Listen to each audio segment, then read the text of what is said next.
Don't lose hope. The regime wants you to lose hope. They want everyone to lose hope.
Again, folks, Páirtí, Dublin West representative for the National Party.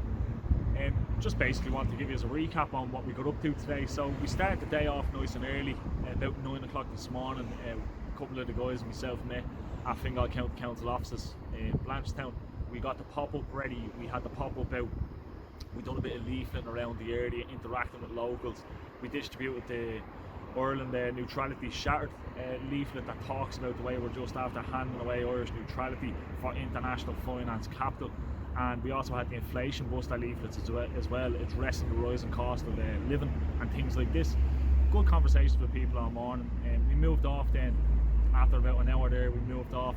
We went around to areas in the Blanchetown village. We leafleted areas in the Blanchetown village. Probably spent about a half an hour, 45 minutes doing that, so good morning of activity. And then we went on then to do our main activity of the day, which was the banner drop. We planned to do 3 banner drops successfully. We got all 3 banner drops done. Ireland Belongs to the Irish was unveiled, How's the Irish Not the World was unveiled, and the Yesha banner was unveiled. Very smooth operation altogether. We spent about an hour and a half with those banners unfurled. Plenty of support off people driving past, people honking the horns, flashing the lights, things like this, getting the message out there. Ireland belongs to the Irish, getting sympathy for the party. That was nice. We were packing up then. As we were packing up, the Garda helicopter began circling us overhead. Didn't really think too much of it. Assumed something else was going on in the area, something of actual worth, like a crime that needed to be addressed was happening in the area, so that's why it was out.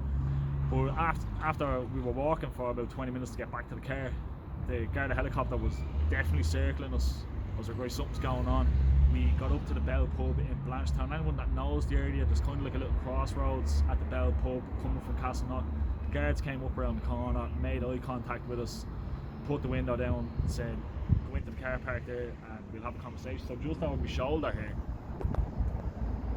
what happened was 3 Garda cars filled with Gardaí and a Mariah van with more Gardaí, and the Garda helicopter above us was put onto the National Party here in Blanchetown for unveiling, and I'm quoting the guard here, an offensive banner. So someone rang in, is what we're told, saying that there's an offensive banner being displayed on the M50, and that was the level of the response of the regime. Someone said it's on the bridge. Someone said it was offensive. Ireland to the Irish. We literally named all these. That's what the chopper was out. No, choppers out all the time. Right, yeah, I was like, what's going on? When you pulled up and then I was like, wait, this fella's made eye contact with me, I'm getting stopped straight No, away. it's just What's going on? anything to do with people on bridges, name 50, the helicopter just heads straight forward. Okay, yeah. Just to be sure everything's alright. That's grand, Patrick. Thanks for your stuff. Thanks for your time. See you later. Make no mistake about it, the whole thing with this, and the same 2 weeks ago when we got stopped up in Ashtown and the Gardaíes who were sent out, was no one's ringing in, we're being spotted on traffic cams, people are spotted, the state's spotting what we're doing, saying we shouldn't be doing that, we need to be intimidated, and that's exactly what's happening here, is that the state is being sent out, the arm of the state in the form of the Gardaí is being sent out to us to try and intimidate us. But as Páirtí Pierce once said, they think that they have pacified Ireland. They think that they have purchased half of us and intimidated the other half. But what the state doesn't understand is, just like Pearse, we will not be intimidated. Like the men of 1916, with the men of 1798, we will not be intimidated by state interference or yesh or like. What do you think? Any comment for the camera? Absolute Stasi state censorship is exactly what it is. They're afraid of an Irish nationalist, and they ought to be, because everyone from the rank of sergeant is gone and leaving it. Yes, you're right.